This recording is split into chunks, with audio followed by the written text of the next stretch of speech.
Hi, I'm Gary White for Channel 6 Central Kentucky Television, and I'm here with State Senator Jimmy Higdon, who covers our area in Marion and Nelson counties, as well as parts of Casey County. It goes all the way up to Louisville as well, and Spencer County as well, right? That's correct. Jefferson County will go up Bardstown Road as far as Fern Creek High School, and then over to Taylorsville Road. So about 20,000 people, and a good portion of Gene Snyder Freeway. Mm-hmm. So interesting district from Casey County all the way to Jefferson County, Fern Creek to Fishing Creek. It's Fishing Creek is in southern Casey County. So, and you have been re-elected with the election this past November. So that's correct. The new session is going to start on Tuesday, January the 8th, right? The Constitution says the first Tuesday after the first Monday at high noon. Okay. So that will be tomorrow at noon. We'll be back in session. And you will be sworn in at the beginning of that session? That's right? correct. I'll be for another 4 years. years. For another 4-year term. That's correct. Okay.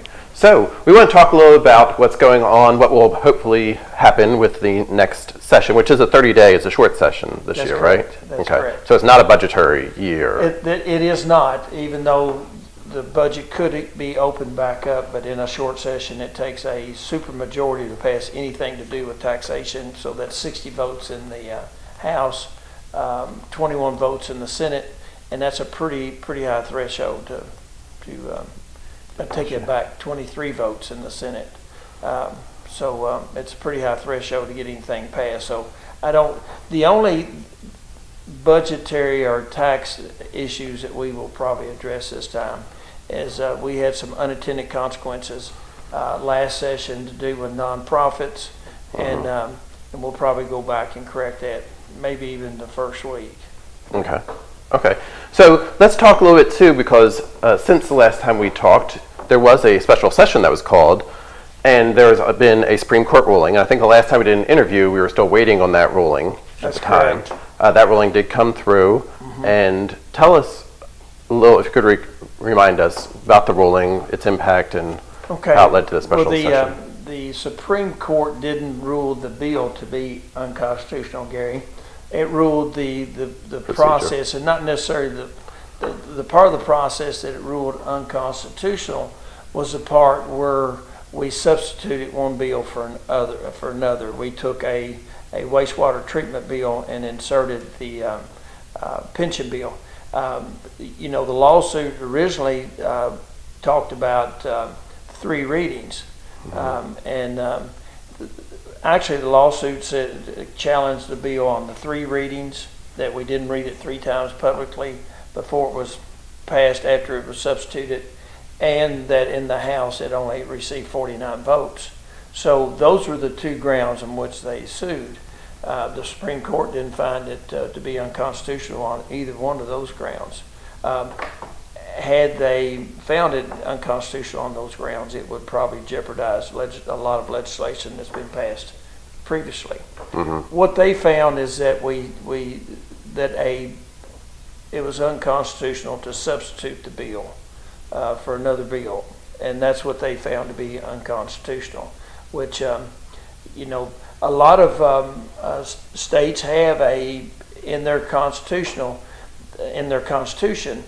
that any bill that substitutes it has to be, of original purpose. That there's an original purpose clause in their Constitution. We don't have that in the Kentucky Constitution. Basically, though, the courts now, with their ruling, has inserted that it has to be when a Senate passes a bill and sends it to the House, it has a title, and so whatever the title is, the bill basically has to be within that title.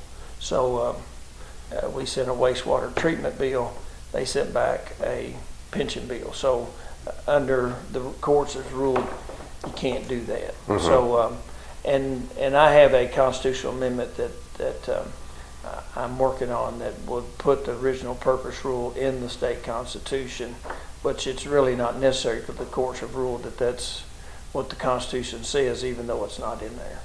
Okay.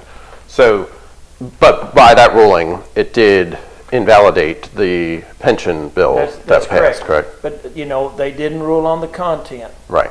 Just on the process. And we worked very hard to make sure that what we passed didn't violate the inviolable contract. And that was a important part of the legislation. So most likely you will see us in this short session pass a bill, pretty much identical to Senate Bill 151 that we passed the last session.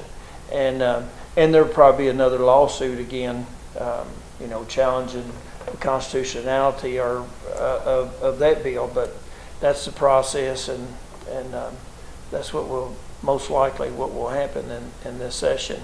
I worked quite a bit on Senate Bill 151 to make sure that it did not violate the inviolable contract.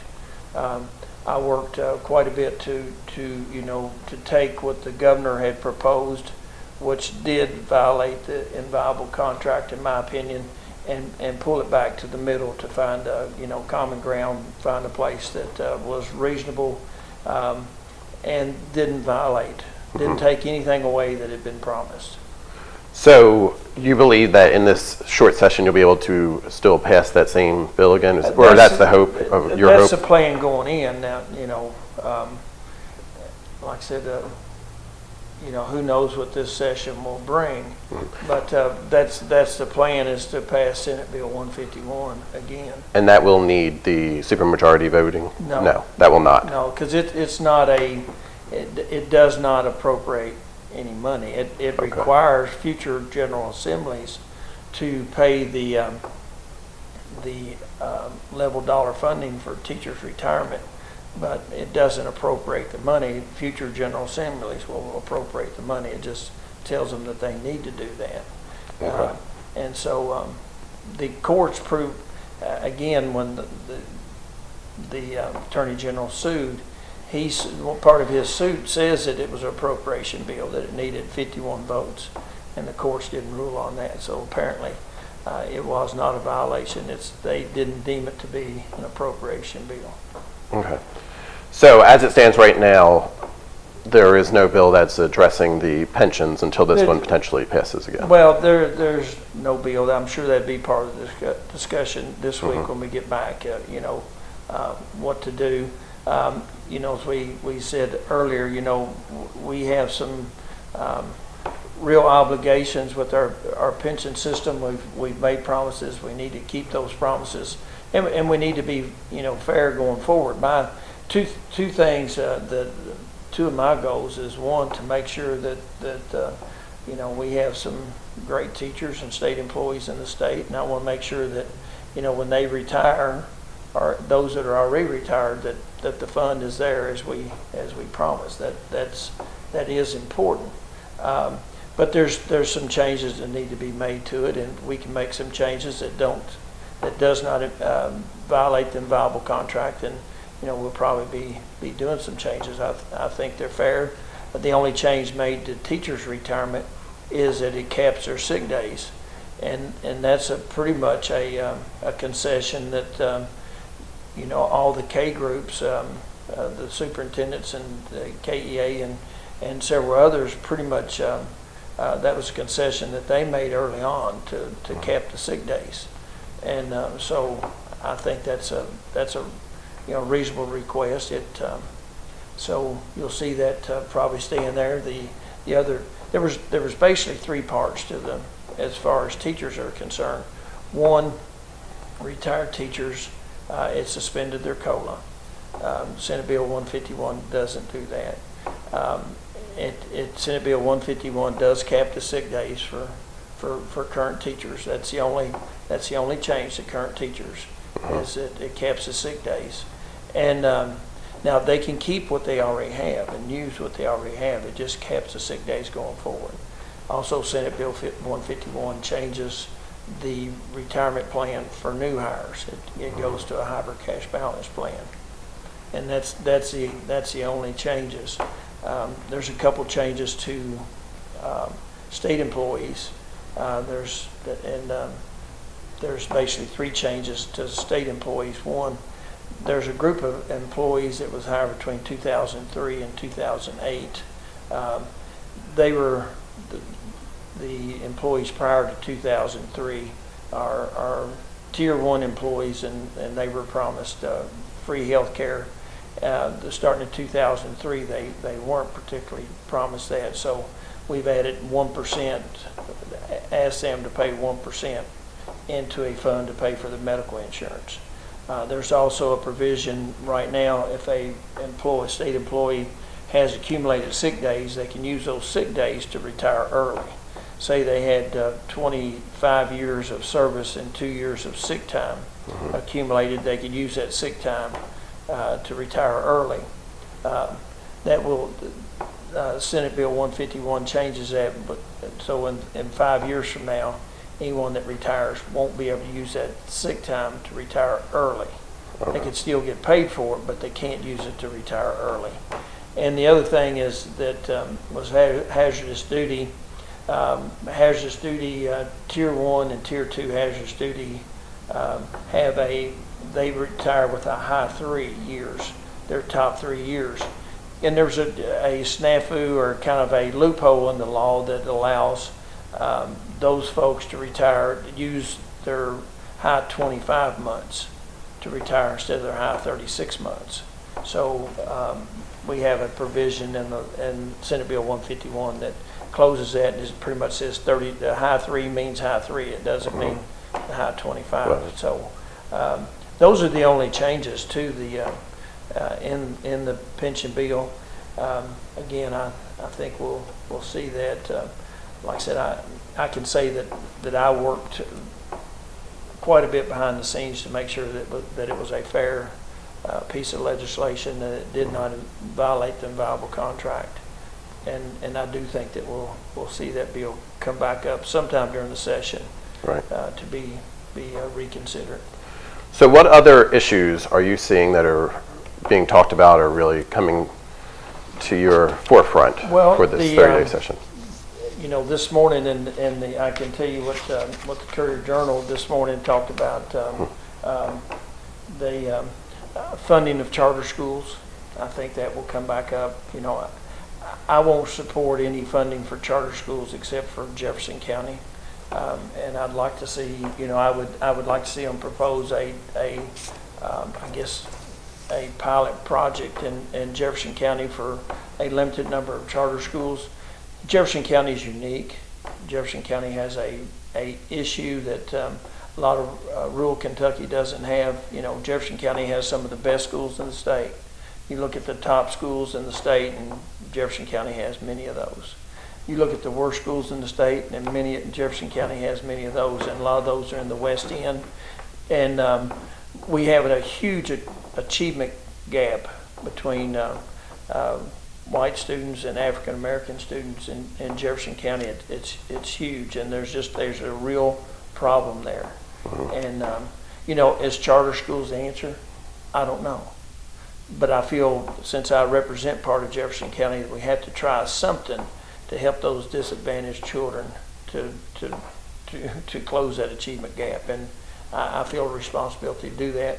Like I said, most school systems in rural Kentucky do not need charter schools, and I've always supported charter schools in Jefferson County only because that's where they're needed.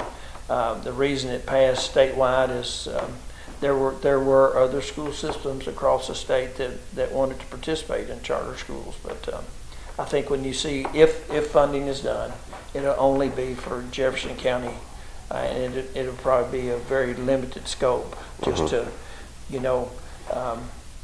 A lot of people perceive them to not be credible, and like I said, I think a pilot project would kind of, you know, can they be successful in Kentucky, and is it worth the investment? So we shall see, and that'll be a topic of debate. School safety, you know, we've had a legislative committee this summer to work on school safety, and I think we're going to pass legislation to make recommendations and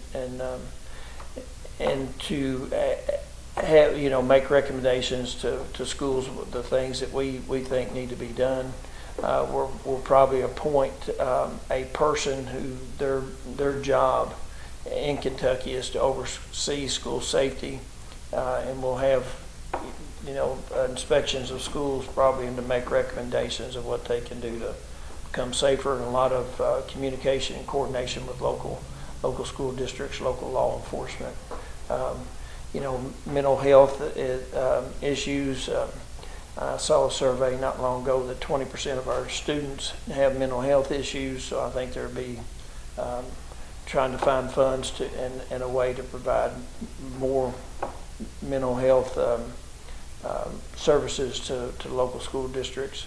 Also, there's a push to make sure that we have a resource officer in every school. That's very expensive to do. Many school districts already have accomplished that, but it's still something that a lot of people would feel better if each school had a resource officer. So just a lot of discussion on school safety, and that is important.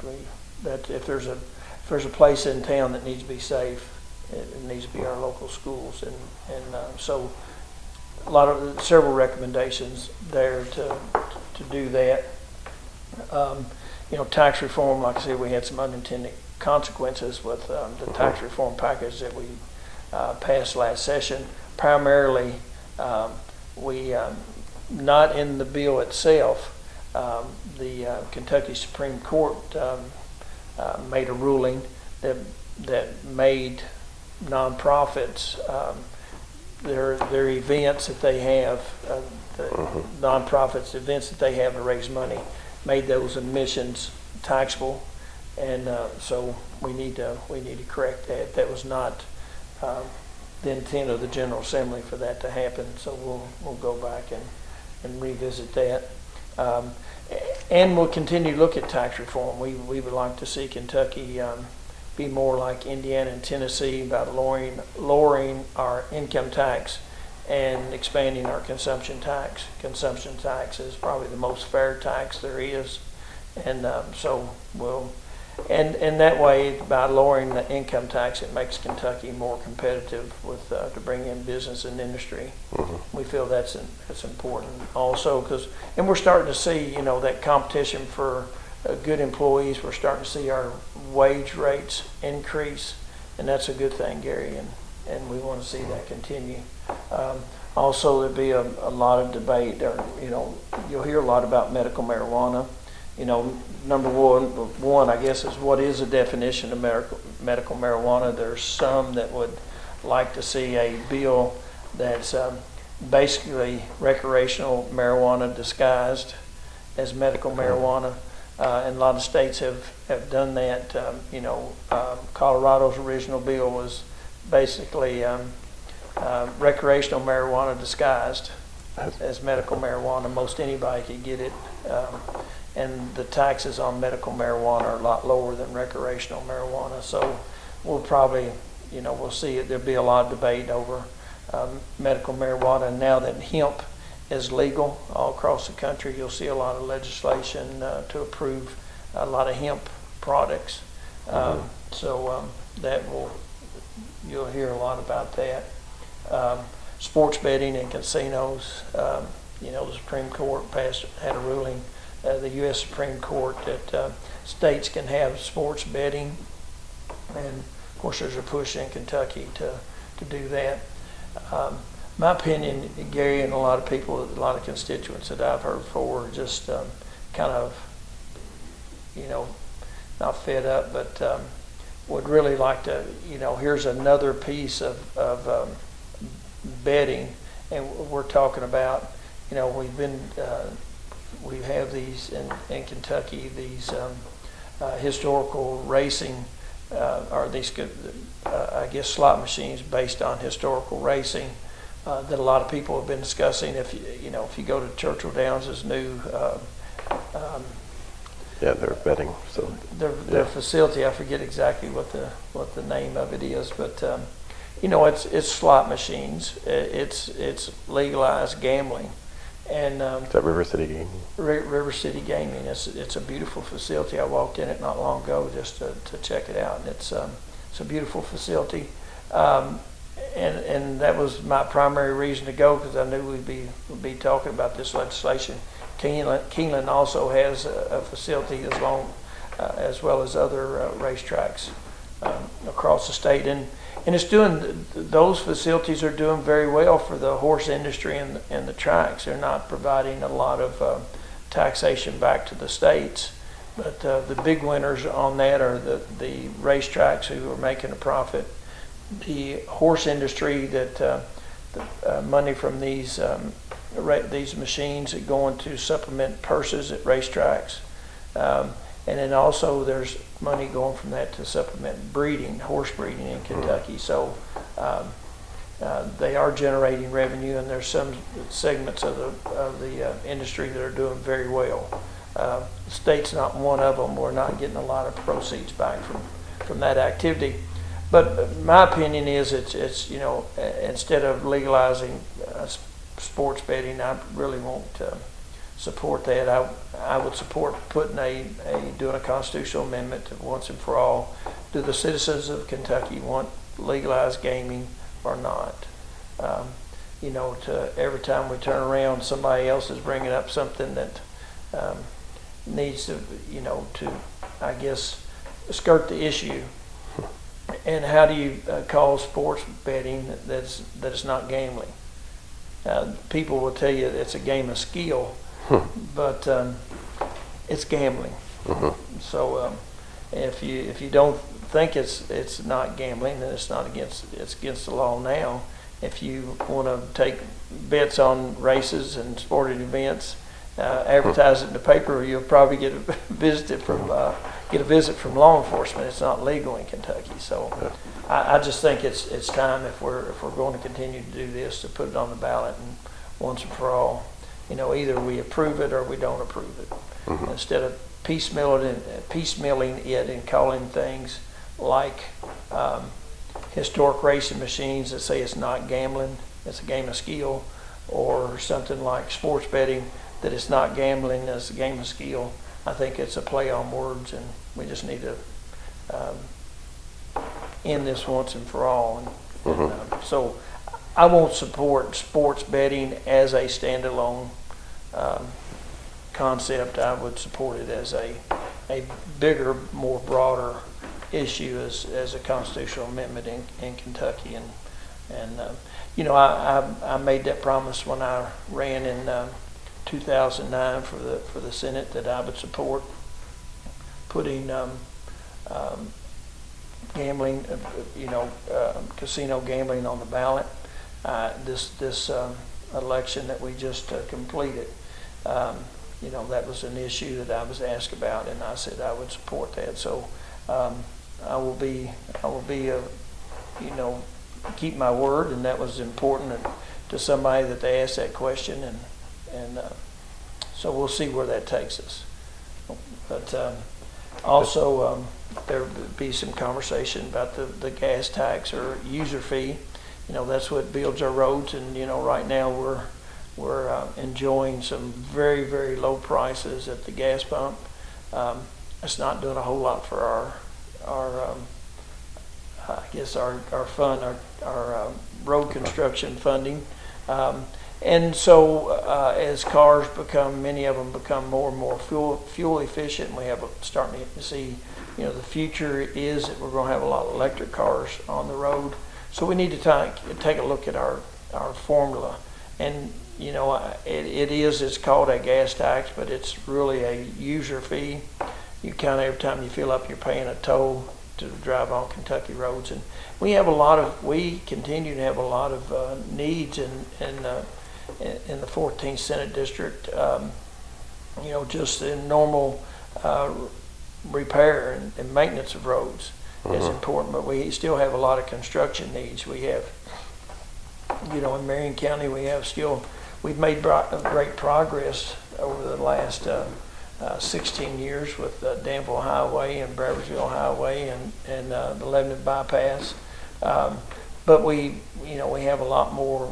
Now it's time to go back and look at, you know, 55 between Lebanon and Springfield out to the Bluegrass Parkway, and from Lebanon back to Campbellsville to make that, you know, 3 or 4 lanes. There's a tremendous amount of traffic on those roads. There's also some need inside the city for some to open up some additional land for development. Also in Washington County, I know it's not my district anymore, but Representative King and Senator Buford will be working and really need to complete 555 from Springfield to the Bluegrass Parkway. It's a very heavily traveled road. It needs to be 3 lanes in a lot of places, and also need to reconstruct from St. Catherine all the way to the Washington County, Nelson County line. Reconstruct Highway 150. 150 is from Springfield all the way to I-75 has been reconstructed. It's a great road, but you kind of hit a bottleneck once you start up the past St. Catherine. And in the same way in Nelson County, we need to, from the Bluegrass Parkway to the Washington County line, Highway 150 needs to be reconstructed. A lot of traffic on that road, and we need it reconstructed for business purposes and also for safety. And then we have 2 new bypasses proposed that are under consideration right now in the 6-year road plan. Both of those north of Barstown. There's one bypass that's fairly close to town, then one out further out near Nelson County High School. And those are the one out toward Nelson County High School is part of a long-range plan to have a loop from the Bluegrass Parkway all the way around Barstown back to the Bluegrass Parkway from the east to the west. That's long-term. It'll take a long time to complete that, but that is necessary. And also 31 there at Nazareth. We've done the plan and design on that section that hasn't been completed from town out to where the new section of 31 starts outside of town. That section needs to be done. Really, in some of the other sections of 31 that we've recently completed, we need to start plans in the future to look at expanding those to 3 lanes or 4 lanes, because there's just a tremendous amount of traffic. And from the hospital out on 245, from the hospital all the way to I-65 needs to be improved. And Nelson County is, it's growing. The traffic, truck traffic is just growing by leaps and bounds, same way in Marion and Washington County. So we really, just maintaining what we have is not adequate.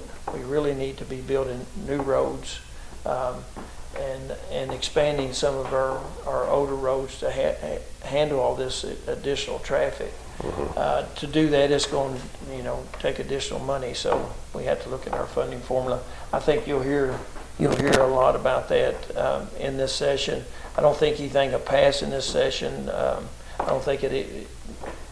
don't even know that it'd be proposed, because again, it takes a 3/5 majority to pass anything of that nature. And I hear a lot about improving of our animal cruelty laws. Kentucky rates near the bottom on animal cruelty laws, so I think you'll see some a lot of activity on that. Restoration of voting rights. There'll be a constitutional amendment filed to move the gubernatorial election from the odd year this year 2019, believe it or not.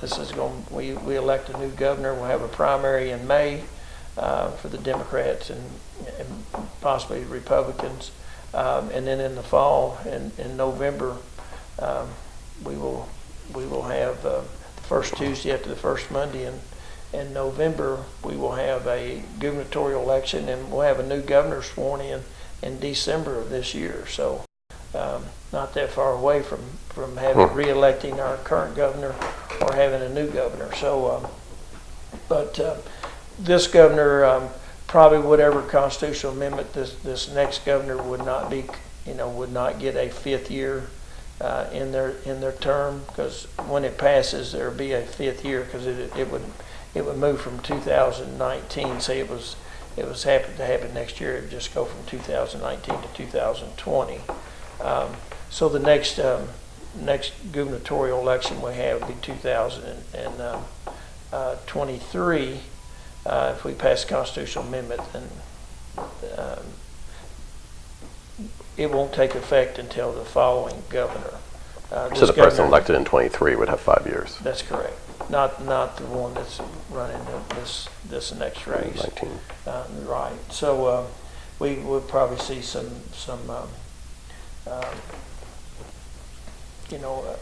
debate on that.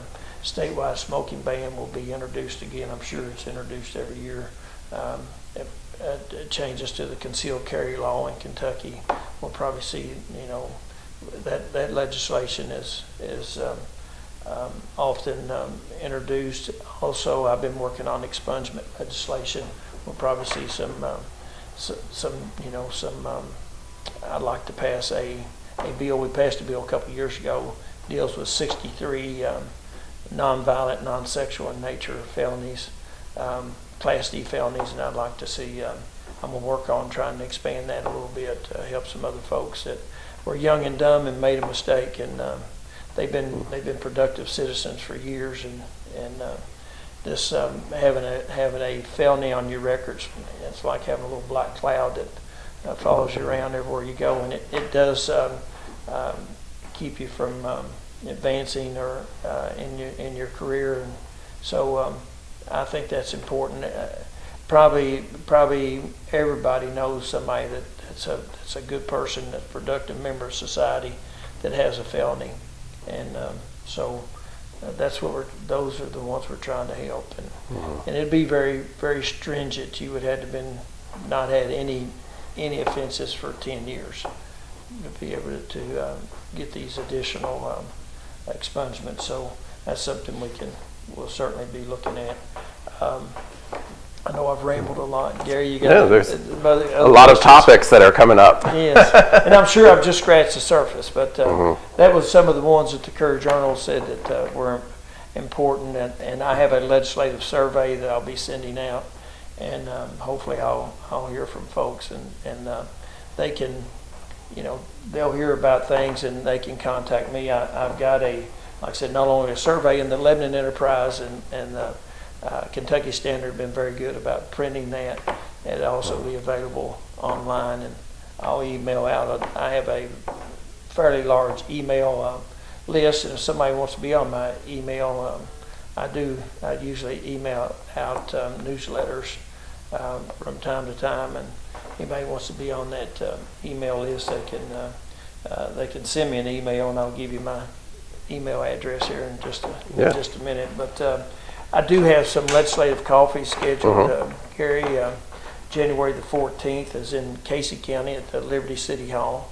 Representative Elliott and I will be there on the 14th at 8 o'clock to answer questions and discuss the 2019 session.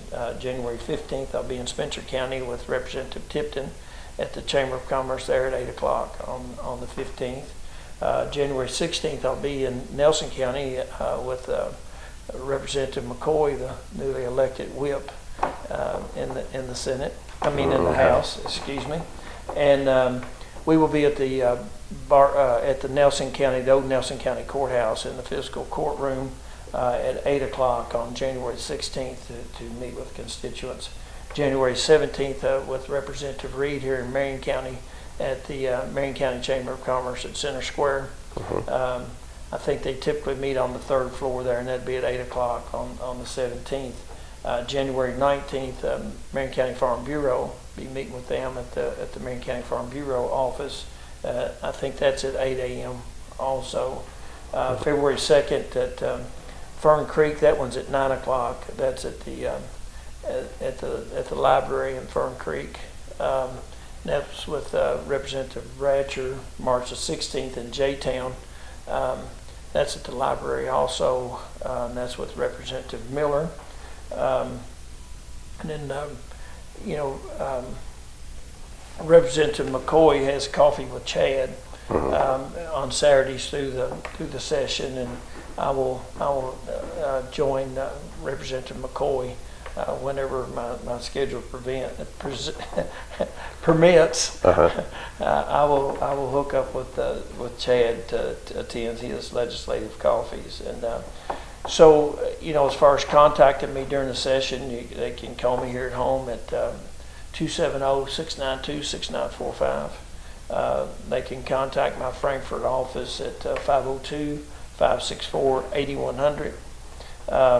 There's another tool that we have, and a lot of people use it, and I really, my constituents are very good about contacting me. Gary and I commend them for that, for participating in the process, because it's very important that I hear from constituents. So that number for the message line is 1-800-372-7181.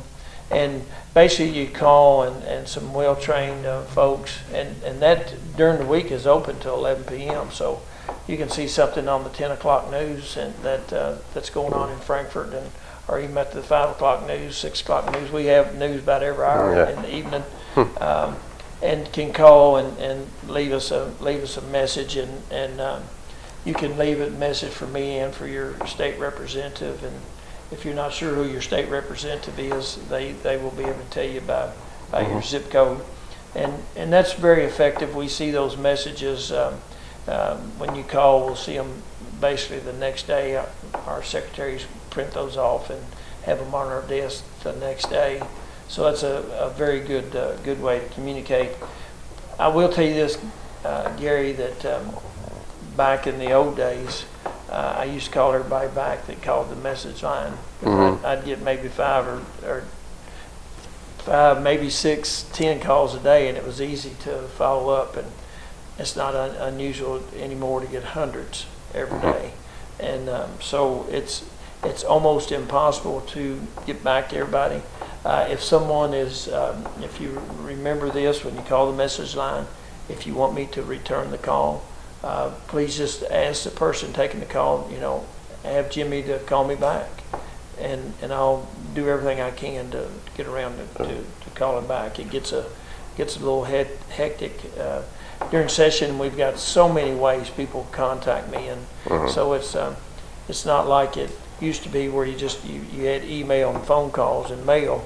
And now you've got Messenger and Facebook and Twitter, and it's lots of ways. Lots of ways. And then, like I said, that's the message line. My email address is jimmy.higdon@lrc.ky.gov. I know that's a lot to remember, but the Kentucky Standard, Lebanon Enterprise, they do a very good job of posting those email addresses and my contact information, and you do a good job with it too, Gary, and I appreciate you doing this program. It really helps educate the constituents about what's going on, and we want to have informed constituents. We might not always agree, but that's part of the process. We need to discuss it, and I'd like to hear everybody's opinion. And like I said, Facebook, Messenger, Twitter. You can even go to my webpage, jimmyhigdon.com, and send me a message through that. So a lot of ways to contact me. Just if you hear something that you're concerned about or you have interest in, do not hesitate to give me a call. And like I said, you'll see this week and next week a copy of the legislative survey floating around. If you don't mind taking the time to complete that and get it back to me, those are helpful. And again, if you have any questions or comments, do not hesitate to give me a call. I do love to hear from constituents. I have people all the time, Gary, say, I really hate to bother you, but when I took this job, I knew that people would need to get in contact with me. So that's okay. I encourage them to do so, because there's two things and I tell school kids every year when I go to visit schools, there's two things we have to do to make sure that our form of government continues to work, because we're not a democracy. We are a republic. We elect people to represent us. And for that form of government to continue to work, there's two things we have to do. We have to vote. We have to elect good people. We just went through that process, and it's a very good process. We're getting ready to do it again, to elect a governor and our constitutional officers around the state.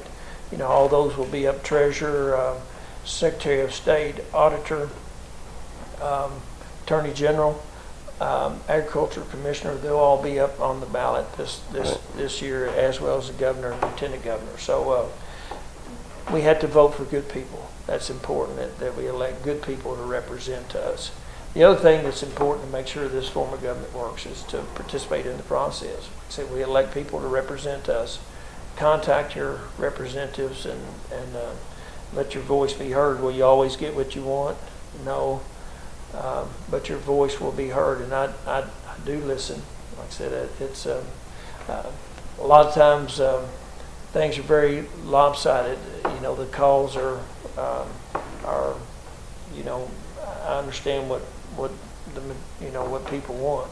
Sometimes the calls are split, you know, 50-50, and I have some sleepless nights. But that's part of the process, Gary. But that's right. Be sure to, and I always like to tell this story, and I'm sorry to bore your audience, but my first year I was in session, and back in 2003, my first legislative session, there was a bill concerning drilling for oil in Pike County. And why would a bill about Pike County be in the General Assembly? Well, we find that a lot. A lot of bills are introduced because something can't be settled locally, so they bring it to the state level. And so this bill dealt with if you were drilling for oil on one side of the road, the law, there was an ordinance in Pike County that said that same permit wasn't good for the other side of the road, even if it was the same property owner. So this they wanted this to be found made illegal through state legislation, and I had a constituent to call me. She said, I used to live in Pike County. I understand this bill, and there's a reason for it, and I appreciate you vote no. And I said, fine. So the next day the vote comes up. The legislation passes 97-1. I'm the only person that voted against it. I take it back, it was 98-1.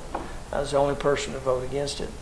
And so after the session was over that day, a reporter from the Courier-Journal came to see me. I didn't even know that he knew I existed. But he said, Representative Higdon, I wanted to find out why you voted against that bill. What did you find wrong with it? And I said, well, I voted no because I had a constituent to call me and ask me to vote no. He said, one constituent? I said, yes. That's the only person that contacted me, and I voted no. So, you know, one person can make a difference. There's a lot of legislation that we've talked about. It is even as, I guess, as critical as some of this is. A lot of times I don't hear from constituents, but it is good to hear. It's good to hear people's opinions and their comments. And a lot of the legislation that I will file this time is constituent request. So I do listen, and like I said, I can't always guarantee that you'll get everything you want, but I will promise you that I'll listen. And make sure your voices are heard, and we gave you different ways to do that. So again, I've been talking with State Senator Jimmy Higdon, who represents the 14th District, including Nelson and Marion counties. And this has been Gary White for Channel 6 Central Kentucky Television. Thank you very much. Thank you, Gary. Appreciate it. Thank you.